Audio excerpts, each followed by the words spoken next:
When a racist neighbor defaced Big Shaq's garage with hate, no one expected silence to be the loudest response. But instead of scrubbing it off, Big Shaq pulled out a chair and let the whole block sit with the truth. What started as slurs turned into a spotlight, and by the end it wasn't just paint being exposed. Before we deep dive into this interesting story, subscribe to our channel and tell us where are you watching from. Share in the comments below. The sun always rose gently over Westdale Heights, a polished little suburb tucked just outside Atlanta. The lawns stayed trimmed like military fades, mailboxes stood in perfect rows, and houses looked like they'd been dipped in pastel paint under a Hallmark lens. Every Sunday someone waved from their driveway. Every morning dogs tugged leashes past sprinklers, and every evening the sidewalks whispered under strollers and laughter. Lucille O'Neal, Big Shaq to the world, wasn't a man who liked spotlights, unless they were earned. Out here, he kept things quiet. No paparazzi, no sports cars revving down the street, just a wide, two-story house with a gray stone exterior and a wraparound porch that felt like Georgia nostalgia. His garage sat like every other garage, except the door bore a subtle mural. Kids from all backgrounds, playing on a court, their hands reaching upward. It was painted by local children under his non-profit's banner, the Rise Up League. He never bragged about it, never had to. Each morning, he walked his neighborhood like a man who belonged, not because of money, but presence.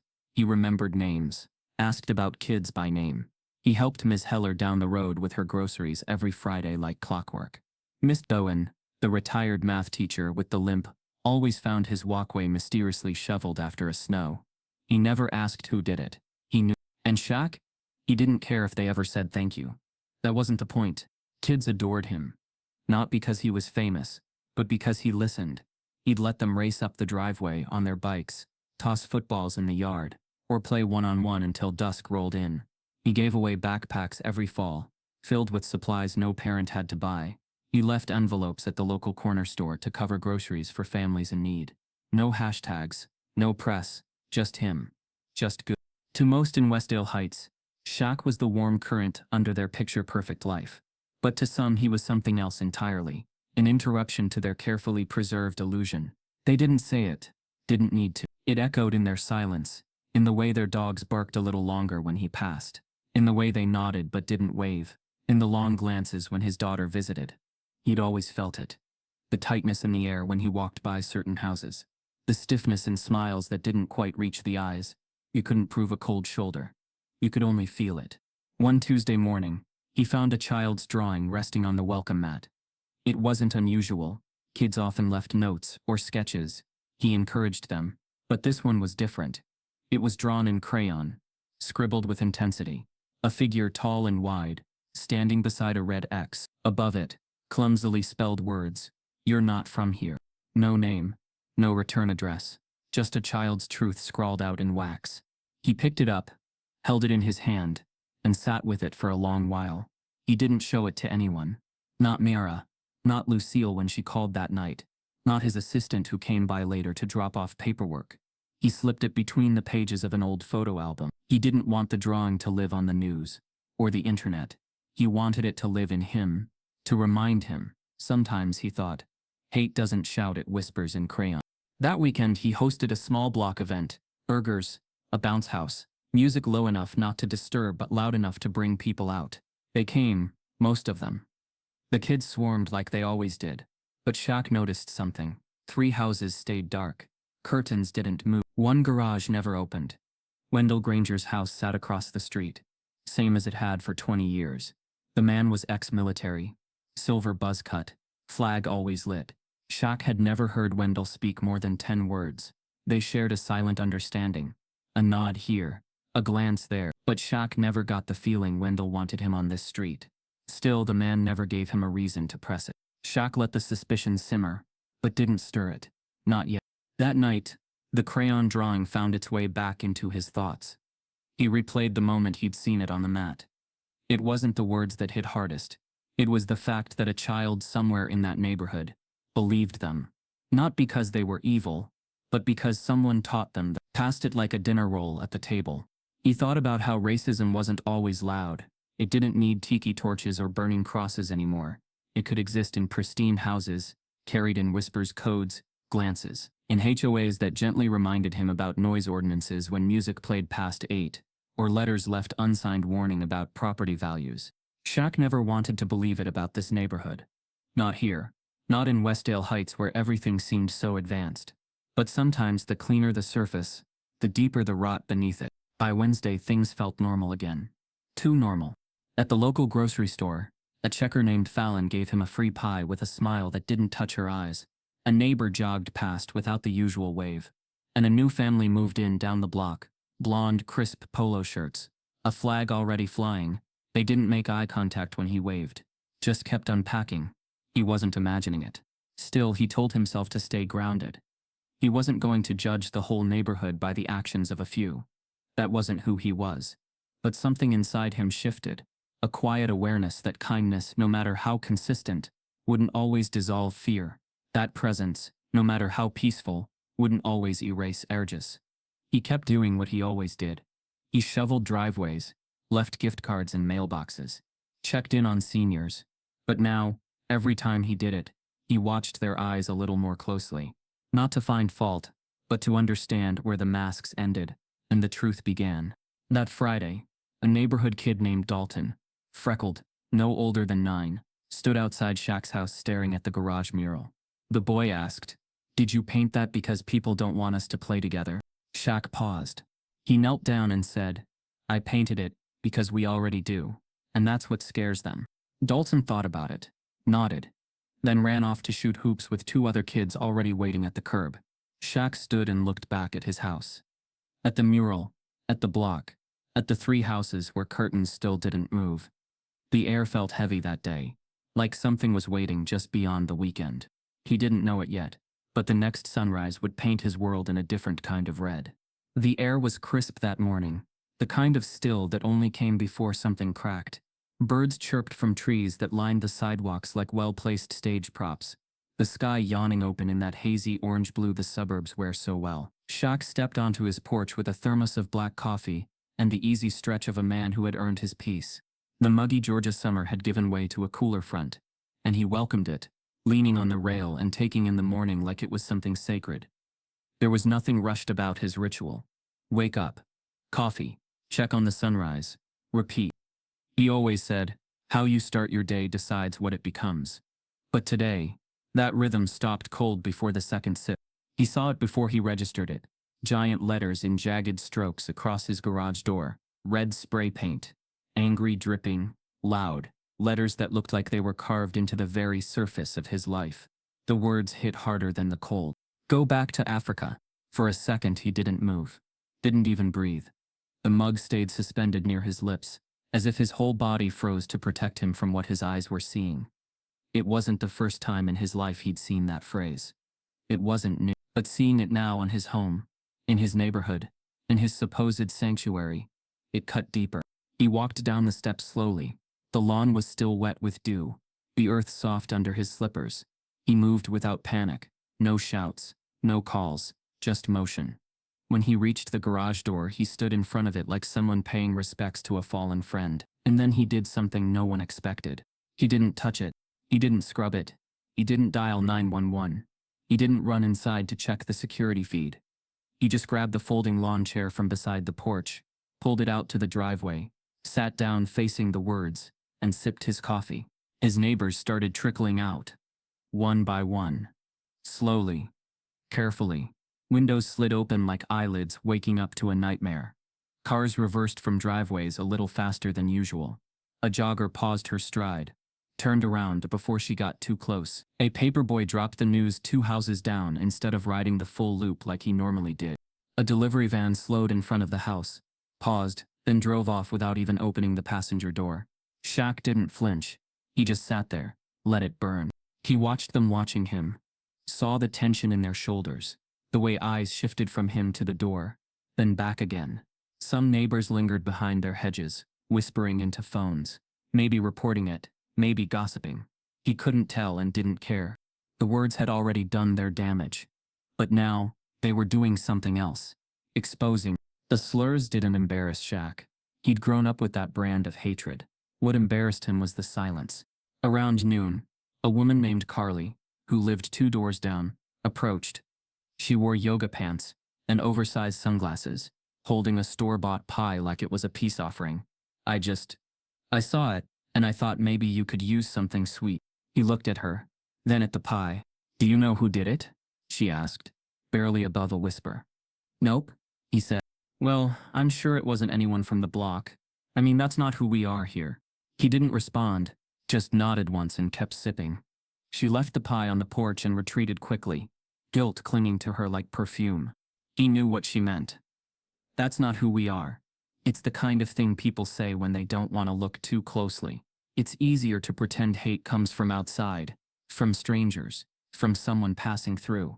But Shaq had lived long enough to know hate doesn't need strangers. Sometimes it lives next door. By late afternoon, more neighbors began to appear. One man walked his dog past slowly, looking like he wanted to say something but didn't. A teenage boy from down the street stopped in front of the driveway, stared at the garage, then at Shaq, then walked off quickly when their eyes met. Even the kids didn't play in the street that day. Shaq stayed planted in that chair all through the day. Didn't post about it, didn't make a scene. But that image, him, silent, massive, unmoving in front of hate, spoke louder than 1,000 tweets. The neighborhood felt it. The tension grew thicker with each hour. That evening, a member of the HOA, a thin man named Ken, with too much gel in his hair and not enough spine in his back, came by, clipboard in hand. He stood at the edge of the driveway like there was an invisible wall between them. Mr. O'Neal, he began. First, let me say, we are horrified. Truly, this sort of thing doesn't reflect the values of Westdale Heights. Shaq raised an eyebrow. It happened here. Well, yes, I mean of course, it's just, we'd like to offer assistance in cleaning it up. The faster it's painted over, the better. For everyone. Shaq stood slowly, towering over the man without even trying. His voice stayed calm, measured. I'm not painting over it. Ken blinked. I'm sorry? I'm leaving it up. Let it breathe. Let the street feel it. Ken shifted uncomfortably. But there are children on this block. I know, Shaq said. They already saw it. He turned and walked back to his chair. The conversation was over. Ken lingered a second longer before walking off, muttering something into his phone. By the next morning it was on local blogs. Someone had snapped a photo and posted it with the caption, "Even Big Shaq isn't safe from hate." The image spread, fast. Reporters called. News vans circled. But Shaq ignored them all. He wasn't interested in spectacle. He was interested in discomfort. Because what happened wasn't a crime scene. It was a mirror. And the more people tried to erase it, the clearer it reflected. A few neighbors started whispering about property values. Someone suggested it might be a hoax, that maybe Shaq had staged it himself for attention. The rumor grew legs. A whisper turned into a thread, turned into a storm. Shaq's silence made them uncomfortable. It made them wonder. That was the part that hurt the most. Not the slur, but the willingness to believe he'd write it himself. Later that week, he received an envelope with no return address. Inside, a printed message that read, "Money don't change what's in your blood." He placed it beside the crayon drawing in his album. This wasn't just about a door, or even about racism. This was about fear. Shaq represented something they couldn't place. He didn't play angry. He didn't beg for sympathy. He didn't yell. He sat. He let their own reflection haunt them, and that, more than anything, terrified them. Days passed. The paint didn't fade, nor did the silence. People had to drive by it every day. The neighborhood forums lit up. Someone called it bad optics. Another suggested organizing a community repainting day to heal, but Shaq declined every offer. He told them, healing doesn't start with paint. It starts with truth. And the truth was staring them in the face. By the 7th day, a kid named Landon came by. Barely 10, backpack on, unsure eyes. He stood at the driveway. My mom says I'm not supposed to look at it, he said quietly. Shaq smiled. What do you see? The boy shrugged. It looks like someone's angry. Yeah, Shaq said. But what else? The boy thought for a second. Looks like you didn't let them win. Shaq nodded. That's the part your mom should see. The kid grinned, then ran off, lighter somehow. Shaq stayed in that chair one more day, then another. By the 3rd, someone else joined him. Ms. Heller, the widow with arthritis. She brought her own chair, didn't say much, just sat beside him. By the weekend, 3 more neighbors showed up. Not all talked. Some brought food. Others just sat. The garage stayed red. But something else began to grow. A line was drawn. But not just between hate and tolerance. Between those willing to pretend and those ready to face. And Big Shaq? He never yelled, never fought. But without lifting a finger, he'd started a fire. By the third day, the red paint had dried into the garage door like blood into wood set. Soaked. Permanent. The sun no longer glinted off it, the way it did that first morning. Now it just sat there, quiet and menacing, daring people to look. Most did. They glanced, swallowed hard, and turned away like it was a body on the sidewalk. Too ugly, too raw, too. Shaq hadn't moved it, hadn't scrubbed it. He just kept going about his days. He still waved at the mailman, still watered his lawn, still helped Miss Heller bring in her groceries. But the stillness around him was different now. Charged, like the whole neighborhood was holding its breath, waiting for him to do something so they wouldn't have to. And then the offers started. Carly, the one who'd brought the pie that first morning, came by again. This time with a casserole. Tuna, he guessed. Though he didn't open the foil. I just thought maybe, some comfort food, she said, trying to smile. He nodded. Took the dish. Said thank you. Then she added, almost too casually. A few of us were talking. If you want, my husband knows someone with a pressure washer. We could get that taken care of. Shaq looked at her for a moment. Not angry. Just quiet. Then asked, why? She hesitated. Well, for you. For the block. For the kids, really. He nodded again. Slower this time. That paint's not the problem. Her lips parted like she wanted to say more. Maybe argue. But she didn't. She just nodded once and backed away. That night, a small white envelope appeared in his mailbox. It wasn't typed. It wasn't threatening. It wasn't even signed. Just a simple handwritten note. We stand with you, just not on the news. He read it twice, laughed once, then slid it into the album, next to the crayon drawing, and the printed letter. A strange little gallery of neighborhood confessions. No names, just fingerprints of fear, carefully polished to avoid accountability. The next day, a knock came that Shaq hadn't expected. Harold Duvall. The man had presence. He always had. Former city councilman, retired lawyer, and the unofficial gatekeeper of Westdale Heights. His lawn looked like it was trimmed with tweezers.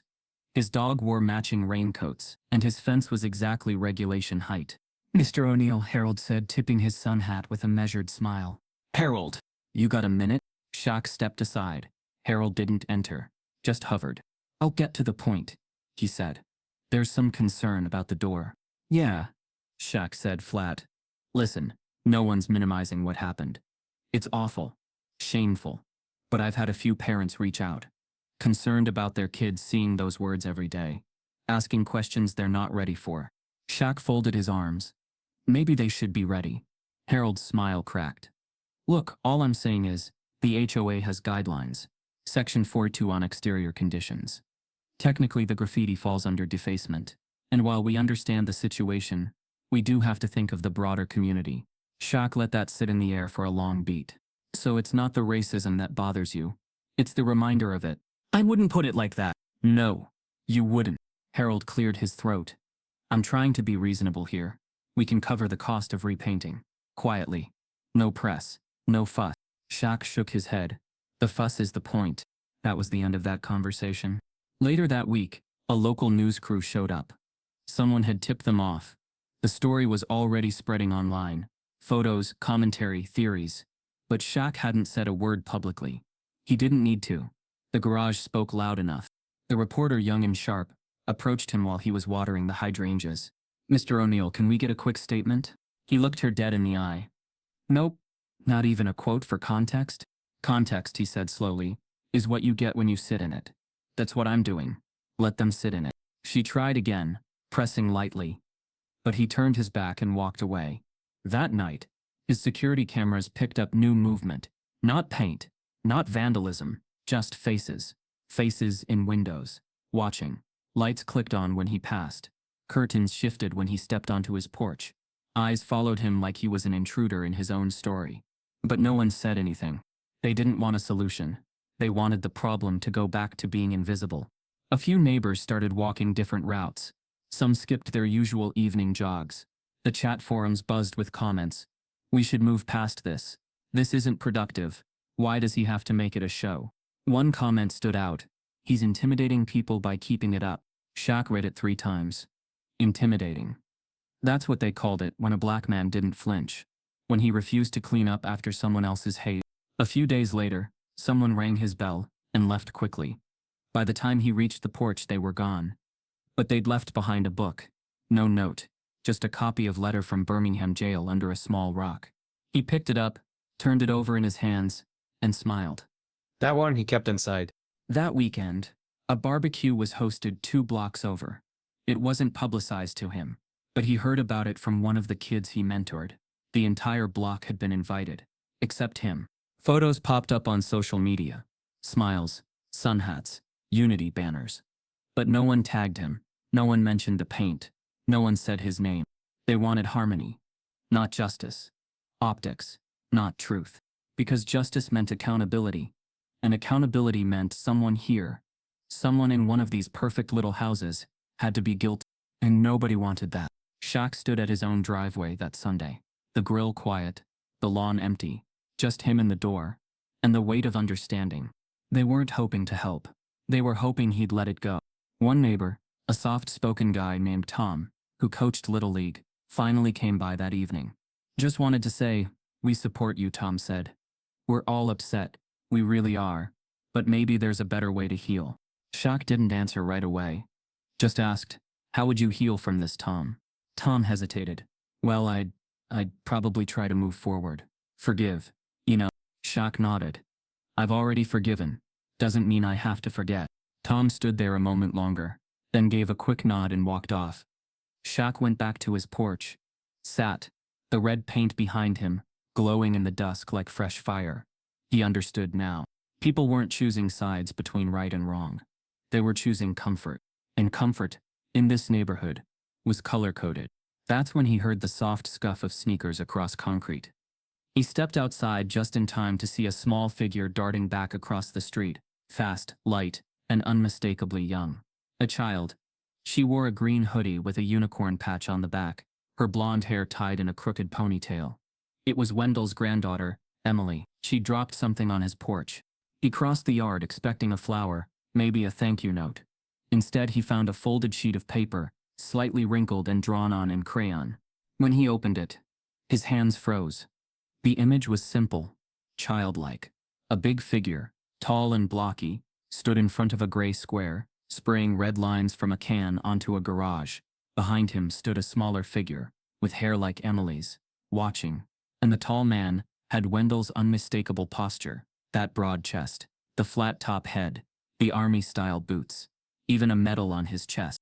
Shaq stared at it for a long time. His breath was steady, but inside his heart thundered like a warning drum. Was this a confession? A cry for help? Or a lie meant to protect someone else? He looked back across the street. Wendell's curtain shifted. He didn't move. Didn't come out. Just stayed behind the glass. That night, Shaq sat on the porch with the drawing in his lap.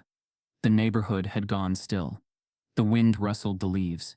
But everything else stayed hushed. People were avoiding him now. Even the ones who had offered casseroles a week ago were suddenly too busy to say hello. He replayed every interaction he'd had with Wendell. Every cold glance. Every ignored greeting. The time he saw him turning away from the mural like it offended him. The way his eyes narrowed when Mira had visited. And they'd played music on the porch. The way he once shook his head when a black teenager jogged past his house. But none of it was proof.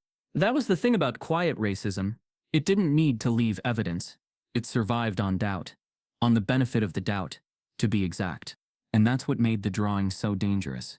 It wasn't evidence. It was a child's perspective. It could be true. It could be imagined. It could be both. The next morning, he made a quiet decision. He printed a copy of the drawing and placed it beside the red paint on the garage, taped it gently, like a warning sign, but not for others, for himself, a reminder that even the smallest voices carry truth. That afternoon, something unusual happened. Wendell crossed the street. He didn't come all the way to the porch, just stood at the edge of Shaq's lawn, arms folded behind his back like he was inspecting a formation. His voice, when he spoke, was gravel soaked in age. "You got something to say to me, Mr. O'Neal?" Shaq looked up from his chair, calm. Shouldn't have to. Unless you got something to say to me. Wendell's eyes flicked to the drawing taped beside the graffiti. That's a child's scribble. Shaq's tone didn't change. Funny how it lines up, Wendell grunted. Kids see what they're told to see. Shaq stood, not in threat, but in size, in presence. Maybe, or maybe kids see what adults pretend to hide. For a second, the silence thickened. Then Wendell said, I've served this country longer than most of these people have been alive. I've buried brothers in foreign soil. I don't have to explain myself to you. Shaq nodded once. You don't. But you live across the street. And your granddaughter's trying to explain something. Maybe not with words, but with color. Wendell didn't respond. He turned, walked away, and disappeared behind his door. The next day, Emily came back. She wasn't sneaky this time. She walked up the steps with something behind her back. Shaq met her at the porch. She held out a second drawing. This one showed two men, one tall, one older, standing in front of the same garage. But the red was gone, replaced by green vines growing up the wall. A tree stood beside them, and in the corner, a small girl smiling. Shaq knelt. Did your grandpa do it, Emily? She shook her head. He's mad all the time, but he didn't paint it. I thought he did, but I don't know. He studied her. She wasn't lying. She was scared, confused, doing her best to draw order where the adults had left chaos. Why'd you draw him doing it? He asked. Because he hates your house. He says it ruined everything. But I didn't want him to be the bad guy. I just thought, if I drew it, someone might see. Shaq smiled gently. Someone did. She handed him the drawing, then ran back across the street. That night, Shaq didn't sit on the porch. He sat inside, in the quiet, looking at both drawings. One told a story of accusation. The other, a hope for redemption. And somewhere in between them, was the truth. He realized it didn't matter who sprayed the paint. Not yet. What mattered was who would answer for it. Who would step out of the window and into the light. He wasn't done waiting. The neighborhood association meeting wasn't supposed to be anything more than a box to check. A gathering of smiles, gentle passive aggression, and sugary lemonade passed in plastic cups. Folding chairs were arranged neatly on the manicured lawn of a cul-de-sac couple, known for their Pinterest-perfect front porch. The agenda included speed bumps, lawn maintenance policies, and the ongoing situation at Mr. O'Neal's residence. Shaq hadn't planned to attend. He'd heard the whispers and knew the polite tone they'd use to push discomfort off the agenda like a smudge on a clean countertop. But he didn't need to speak today. Because his mother was in town.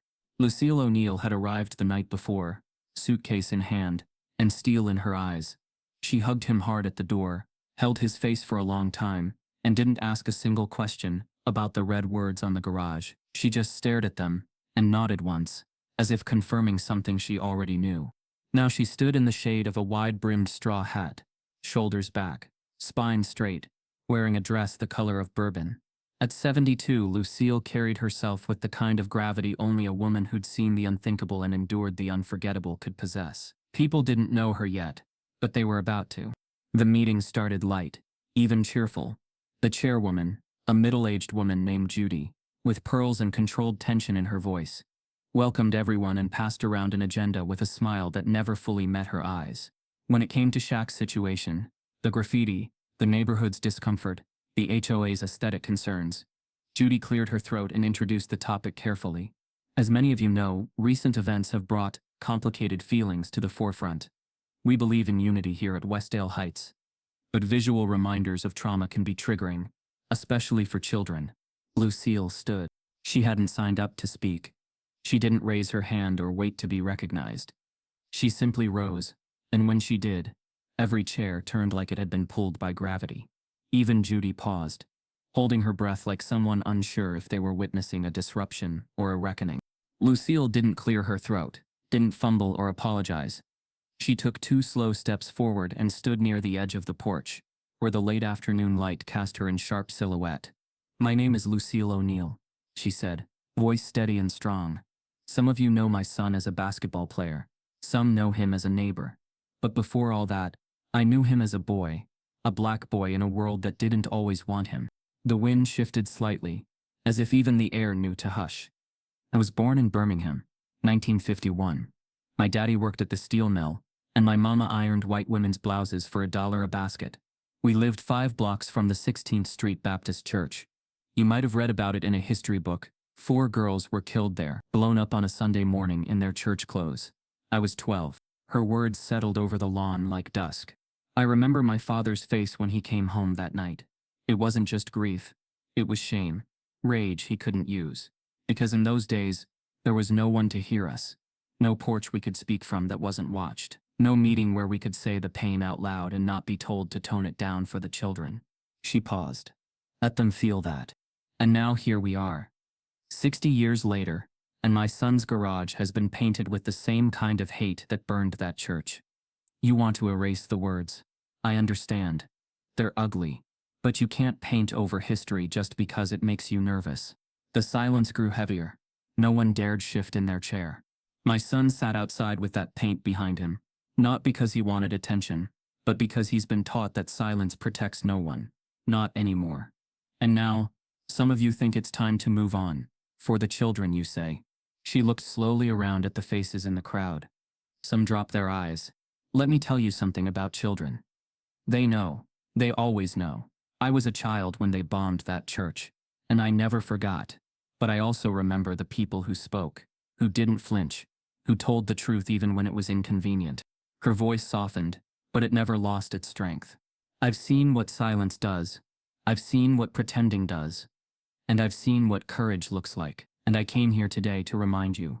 If you care about this neighborhood, if you truly care, you'll stop asking my son to clean up someone else's mess, and start asking yourselves why you're so eager to hide it. There were no claps, no outbursts, just a deep stillness, like the moment before a thunderstorm breaks. Judy swallowed hard. Ms. O'Neal, I thank you. I think that's something we'll all reflect on. Lucille nodded once, turned and returned to her seat beside Shaq. The meeting continued, but it was hollow now. The lawn maintenance agenda didn't land. The conversation about speed bumps was awkward and stunted. People spoke in low tones, glancing at Lucille like she'd pulled back a curtain they hadn't meant to look behind. Afterward, several neighbors approached her, quietly, in ones and twos. A man named Philip, who owned a landscaping business, simply said, "Thank you." A young couple brought over lemonade and sat beside her without speaking. One woman wept softly and said her grandfather was a Klansman. "I never wanted to believe it was still like this," she whispered. Lucille held her hand and said, "Now you believe, so now you choose." Later that evening, on the porch with the cicadas buzzing and the weight of the day starting to ease, Shaq sat beside his mother and looked out at the garage door. The red still bled across the metal. The paper drawing still hung beside it. The neighborhood behind it had shifted, not changed completely, but shifted. "You didn't have to do that," he said quietly. She sipped her tea. "Yes, I did." He glanced at her, a smile pulling at his lip. "You always wait until the perfect moment." She looked at him with eyes that had seen marches and mourning and mothering. "You think that was the perfect moment?" He raised a brow. "Wasn't it?" She leaned back in her chair. "Baby, I've been holding that speech for 60 years. I was just waiting for a porch that didn't belong to someone else." And in that moment, Shaq knew this fight wasn't his alone. It never had been. It lived in blood and memory, and in the voice of a woman who had turned her pain into power. Lucille O'Neal didn't just speak fire that day. She lit something. Shaq turned it over once, then again. The paper was thick, slightly off-white, like something passed through too many hands. He walked it back to the porch, set it on the table beside his coffee, and stared at it for a minute before peeling the seal open. Inside, a single sheet of paper. Typed. No header, no sign-off. Just this. "You're not fooling anyone. You think kindness makes you safe. Paint doesn't lie. You were marked." He read it twice, then he read it again. He didn't react. Not visibly. Not immediately. But something inside him. A cord stretched taut ever since the red paint, the meetings, the drawing, the porch speech pulled a little tighter. This wasn't a kid's outburst. This wasn't some bored teenager trying to stir chaos with a can. This was different. Intentional. Cold. It wasn't just racist. It was calculated. And it came with a message that stung worse than any slur. You were marked. Not just painted. Targeted. Shaq didn't call the police. He'd already seen how quick they were to file hate under vandalism and move on. No suspects. No leads. No real concern. Besides, this wasn't a call for backup. This was a call for understanding. So he picked up his phone and called the one person who wouldn't dismiss it. Not a cop, not a lawyer, but someone who had spent 25 years deciphering darkness. "Where you at, Otis?" he asked when the line picked up. A deep graveled voice answered. "Just left Charlotte." "Why?" "I need you to see something." Otis Miles was more than a friend. He was a former FBI profiler, long retired, now teaching behavioral analysis at a university upstate. Shaq had met him years ago through a mutual friend in Miami, and they'd stayed close ever since. Two quiet giants in their own worlds. Otis didn't just read people, he read through them. He arrived the next morning, a duffel bag slung over his shoulder, and eyes that looked like they'd never learned how to blink. "Still hate flying," he muttered as he stepped onto the porch. "Even more when I don't know what I'm walking into." Shaq handed him the letter. Otis read it once. No questions. No raised brows. Then he asked, "Was it printed or copied?" "Printed." "Any cameras on the box?" Shaq shook his head. "Front of the house only." "Smart," Otis murmured. "Someone knew your blind spots." They sat in the kitchen. Otis pulled out a small notebook, a pen already clicking rhythmically in his hand. He jotted down one line. "You were marked. That phrase means something to whoever wrote it," he said. "It's not just a threat, it's a brand. This wasn't some impulse. This was someone who's been watching you for a while. They waited, watched the paint get ignored, watched you take the high road. That bothered them. They wanted a reaction." Shaq leaned back in his chair, arms crossed. "Well, they didn't get one." Otis smirked. "Not yet." That afternoon, they took a slow walk through the neighborhood. Otis never introduced himself, never took notes openly. But he watched. The porches, the blinds, the way dogs barked at certain people and wagged at others. He had a way of looking without staring, of listening to conversations he wasn't part of. And he started asking questions. Not to the people, but to Shaq. "Who's new here? Who never speaks but always watches? Anyone recently out of jail?" Shaq stopped at that last one. "Reed Collins," he said quietly. "Deborah's son." "Deborah Collins," Otis repeated. "That's the one who brought you cookies?" Shaq nodded. "Her son came back 2 months ago. She told me he was rebuilding. He hasn't really said 2 words to me." Otis wrote the name down. That night, Otis stayed up reviewing Shaq's security footage, 3 days worth. He had the eye of someone who knew what silence sounded like. Around midnight he paused a frame, a shadow moving across the lawn, not toward the garage, but toward the mailbox. Slim build. Hood up, movement hesitant, then quick. "Could be Reed," Otis said. "Or someone smaller trying to look bigger." Shaq watched the screen. "You sure?" "I'm never sure," Otis replied. "But that letter wasn't random. And it wasn't meant for fear. It was meant for doubt." Shaq nodded slowly. It worked. The next morning, Otis walked the block alone. Knocked on no doors. Spoke to no one.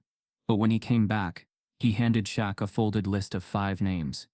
All people who, in his words, don't belong in the background of this story. Shaq unfolded the paper. Some names surprised him. Others didn't. "I don't know if any of them wrote that letter," Otis said. "But I'd bet everything I've got that whoever did is watching how you respond. They're waiting for the blow-up, for you to play into their hands." Shaq exhaled through his nose. "Not happening." Otis leaned forward. "Then you do what they can't handle. You build something." Shaq looked up. "Build what?" "A response that makes them irrelevant." Later that day, Shaq went to the garage and taped the letter next to the crayon drawing. No explanation, no caption, just the letter, exposed to the sunlight and the eyes of every passerby. By dusk the porch was busier than usual. Neighbors walked slower, eyes lingered longer, a few whispered, some took photos. And once again Shaq sat quietly with his coffee. A giant of a man surrounded by threats, drawings, whispers, and still he didn't flinch. Because now he wasn't just waiting. He was baiting. The call came just after sunset, when the light was bleeding gold across the driveway, and the red slurs on the garage caught a softer hue, but not enough to make them any less hateful. Shaq had just stepped inside, his mug still warm in his hand, when his phone buzzed on the counter. Shawnee. He hadn't heard her voice in 3 weeks. They shared polite coordination texts, school updates, check-ins for Mamera. But this call wasn't polite. He knew it before he picked up. "Shaq." Her voice cracked as soon as he answered. No hello, no breath, just immediate pressure. Did you see what they posted? He stepped into the den, hit the speaker button, and walked toward the window where he could still see the mural, the garage, the street that had become the quietest battlefield he'd ever known. I haven't been online, he said, calm but alert. She sniffed sharply. You need to be. The sound of frantic typing filled the other end. Then silence. Then the ping of a message landing in his inbox. He opened it. A screen grab. A social media post. His garage, in high contrast. The red letters sharper than real life. But it wasn't just the image. It was the caption above it. Even money can't bleach skin. It had 3,000 shares. Shaq's jaw clenched, but he didn't speak. His silence said more than any reaction could. Mara saw it, Shawnee finally said, voice breaking. She was in her room. I walked in and she was just staring at it. Crying. His heart bent inward. She asked me if it was true, Shawnee whispered. He sat down slowly, one hand pressing against his chest like he could stop the ache from crawling up his ribs. What did you tell her? I told her no. That it's hate. That people say things they don't even believe, just to hurt someone who makes them feel small. Shaq swallowed. Hard. And did she believe you? There was a pause. She's 13, Shaq. 13. She wants to believe me. But she's not dumb. She sees what's going on. She sees the paint still there. The silence. She sees people stepping around you like you're the problem. Shawnee's voice turned from sorrow to anger. I told you when this started. That neighborhood was never going to protect you. But now it's hurting her. And if you won't leave for yourself, then leave for her. He looked out the window again. The mural was still there, kids painted in joyful color. But just above their heads, the red slurs screamed. His eyes dropped to the lawn chair beside the driveway, empty now, but still angled perfectly toward the message. I can't, he said softly. Shawnee's voice cracked, more confused than furious. Why not? Because if I leave, I teach her that strength is silence, and that dignity comes second to comfort.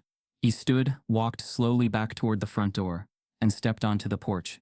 I need her to see that her father stood still while the world expected him to run. That he faced something ugly and didn't flinch. Not for pride, Shawnee, for principle. He heard her breath catch. I know you want to protect her, he said. So do I. But running won't protect her from what's already here. One day she's going to see worse. And when that happens, I need her to remember that she comes from people who don't back down. The line was quiet for a long time. Then she said, softer now, I'm scared for you. I know, he replied. So am I. The call ended without closure. Just the heavy silence of two parents trying to love the same child in two different ways. That night, he didn't sleep. Instead, he walked the halls of his house, like it was a museum of his own past. Pictures of Mira at every age, riding a bike, holding a trophy, covered in glitter. Her laugh echoed in his memory like a song that could push the walls apart. He found her old sketchbook in the hall closet. She used to draw murals of her own, just like the one on the garage. Only hers were filled with supergirls, fire-breathing dragons, and queens with afros bigger than the moon. She used to say, Daddy, I want to paint strength. And now someone had tried to paint over it. By dawn he was still awake, coffee untouched beside him. His eyes were dry, but his chest felt like a cracked drum. He walked out to the porch, as he always did, and found something unexpected waiting on the mat.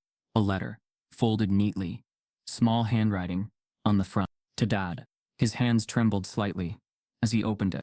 Inside, on a sheet of lined notebook paper, written in Mara's unmistakable looping cursive, was this. Dear Dad, I saw the post, and yeah, it hurt. Not just what they said, but knowing you were there, alone, and people just watched. But I also saw the picture. And you were sitting. You looked so calm, like you weren't scared, like you were stronger than the paint, stronger than the words. Mom says we should leave. She's worried. I get it. But you know what I think? If you stay, I stay strong. You always said our name means something. That we don't run. That we rise. So if you're rising, I'm rising too. I love you. Mira. Shaq stood there, holding the letter as the sun broke through the clouds like it had been listening the whole time. His throat burned.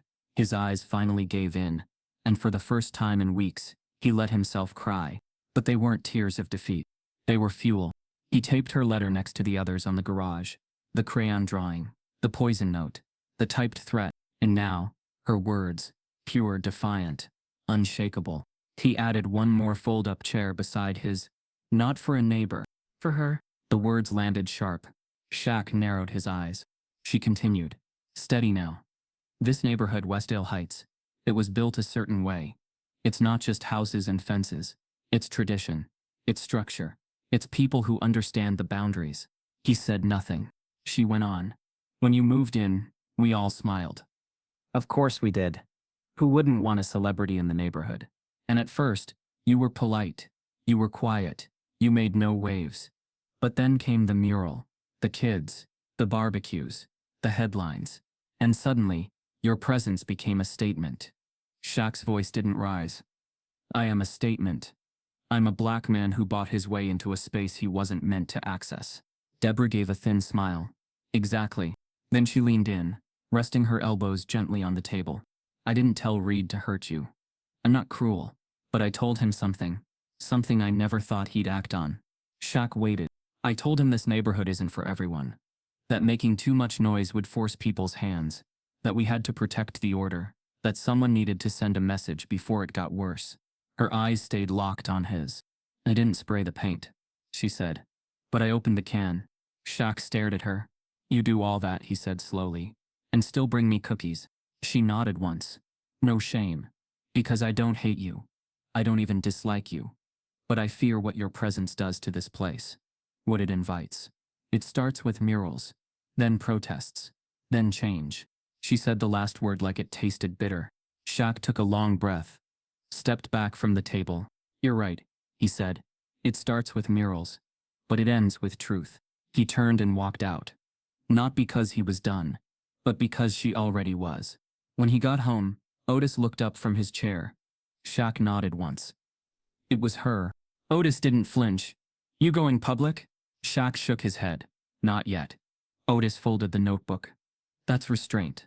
No, Shaq said, staring across the street. That's strategy. That afternoon he printed a still from the footage, just the back of Reed's hoodie mid-spray, and taped it below the letter Mira had written. A timeline for everyone to see. A sequence. A statement. Neighbors walked by. Some stared. Some didn't look at all. But Deborah did.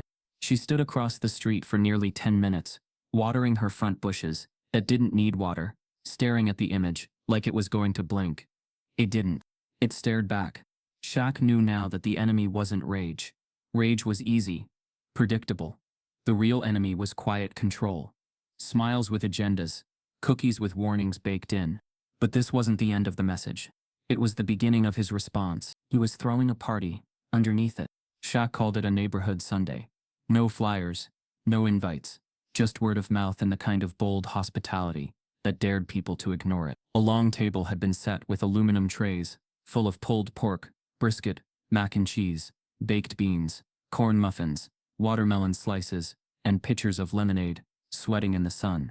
Speakers played Marvin Gaye and Sam Cooke, alternating with gospel cuts and a few jazz instrumentals. Everything in the air said joy, intentional, bright, defiant joy. By noon, people began to arrive. First the kids, then the cautious parents behind them. Some brought side dishes. Others came empty-handed but wearing the right face. Curious, smiling, trying.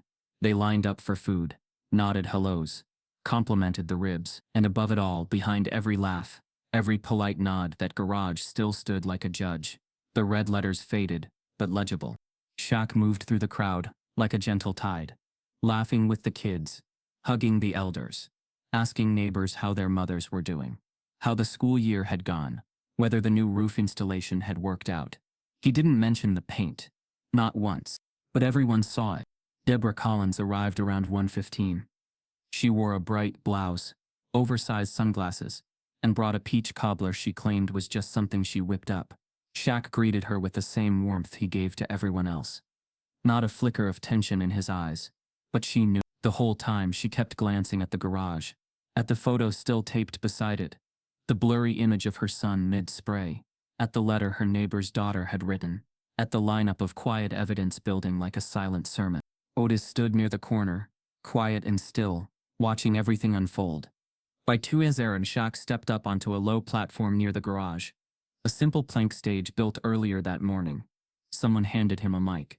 The music faded out. The crowd instinctively turned. "I appreciate y'all being here," he began, his voice smooth but deep, filled with something heavier than smoke. "A lot's happened the past few weeks, some of it loud, some of it quiet, some of it still written right behind me." The crowd shifted uneasily, eyes flickering toward the garage. Some parents instinctively shielded their children's view. Others looked down at their plates. Shaq held the mic with both hands. "No notes, no script, just truth. But I'm not here to talk about me," he said. "I want to tell y'all a story." He paused, let the silence settle. "Back when I was a kid, my mom told me that people will treat you how they see themselves, not how they see you. If they feel small, they'll try to make you smaller. If they feel invisible, they'll try to erase you. And if they feel powerless, they'll pick up a spray can." The tension in the air crackled. Shaq went on, slower now. "There's a woman who lives on this street. Been here a long time. Raised a family. Keeps her bushes trimmed better than mine.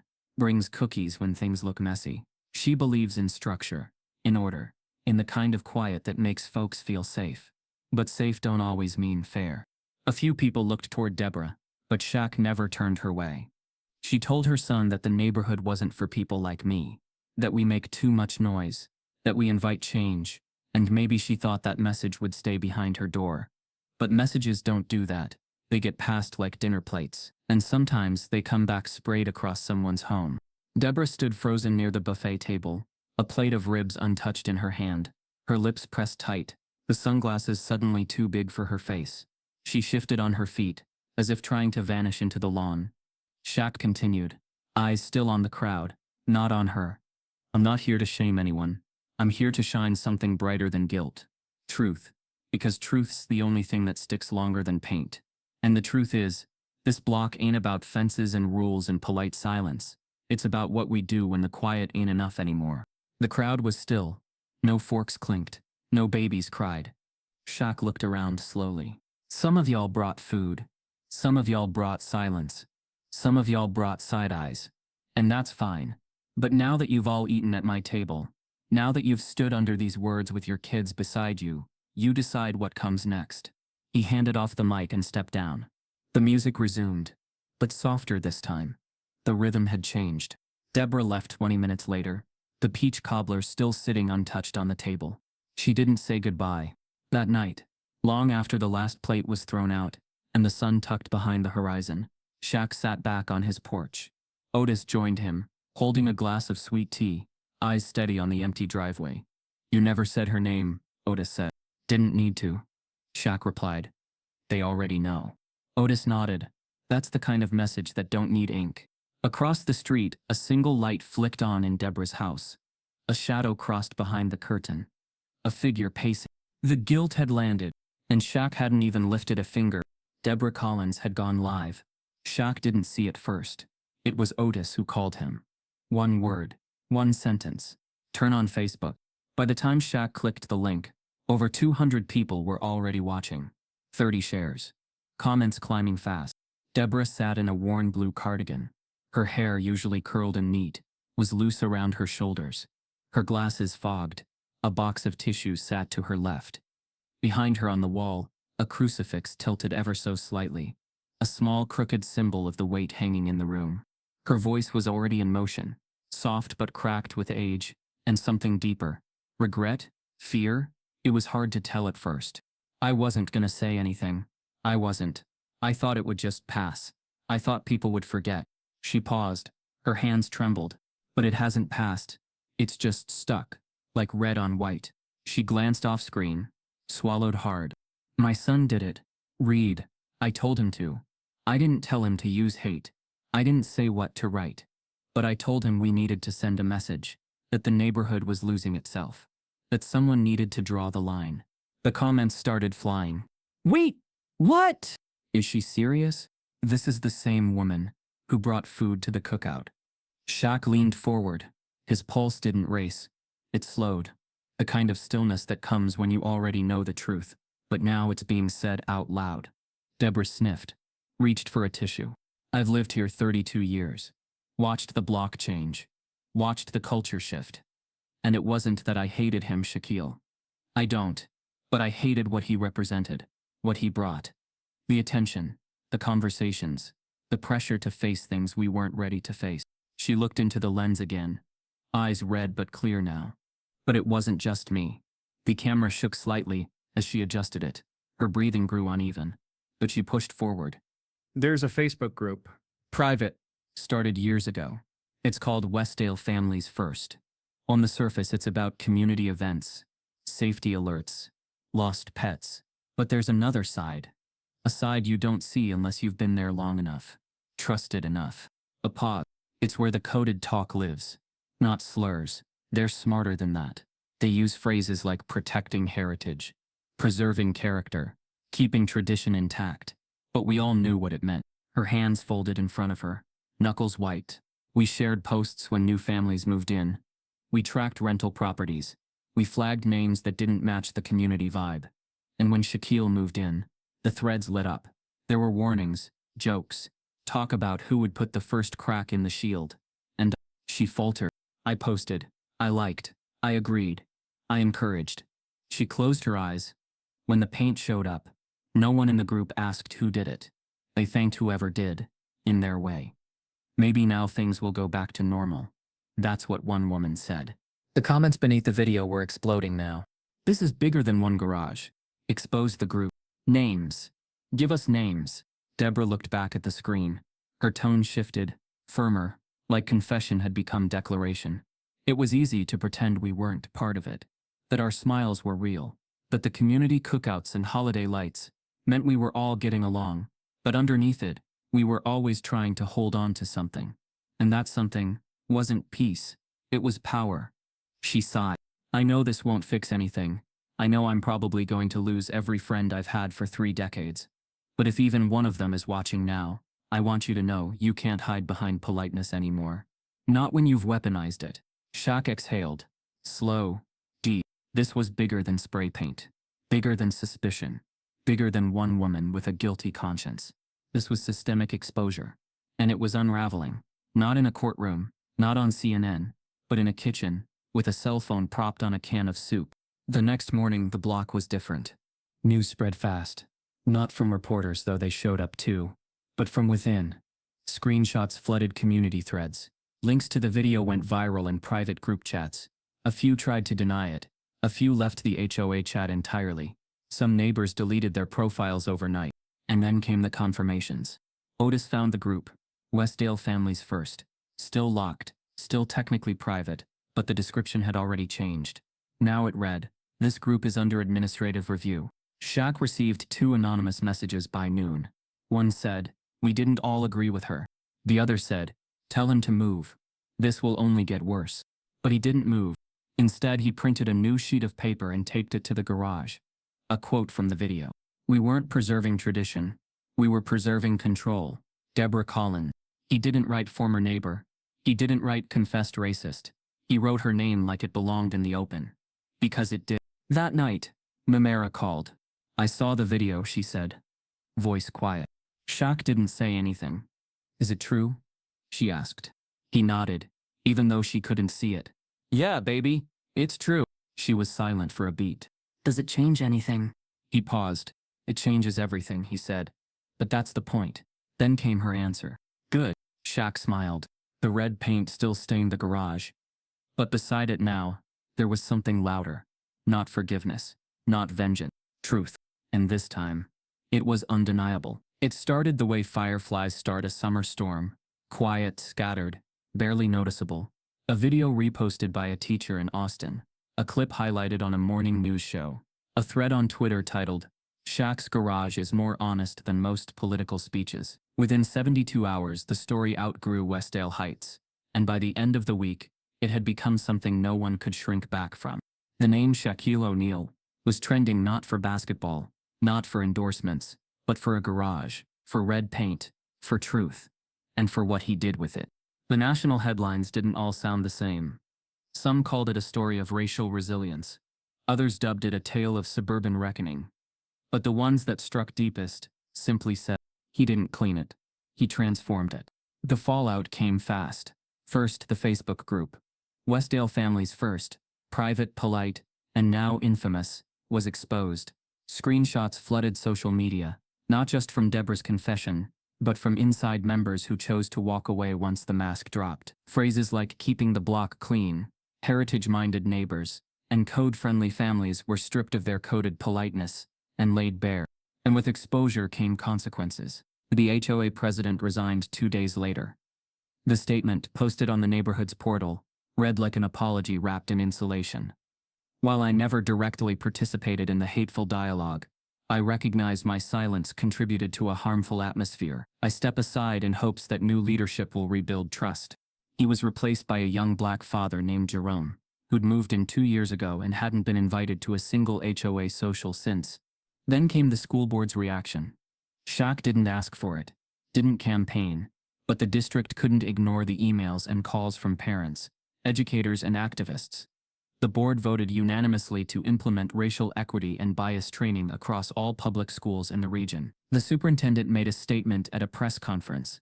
We've treated racism as a historic subject, not a living one. But when it spray paints itself on a garage in our own community, and when that community learns more from a basketball player's silence than from our own curriculum, then it's clear we need to do better. Shaq watched the clip online, but didn't celebrate. He wasn't looking for apologies. He was building something bigger. That's when he announced the Mirror Project. He didn't unveil it with press or a red ribbon. He posted a single video online, filmed from his porch, with the garage behind him. The red paint still faintly visible beneath layers of kids' art.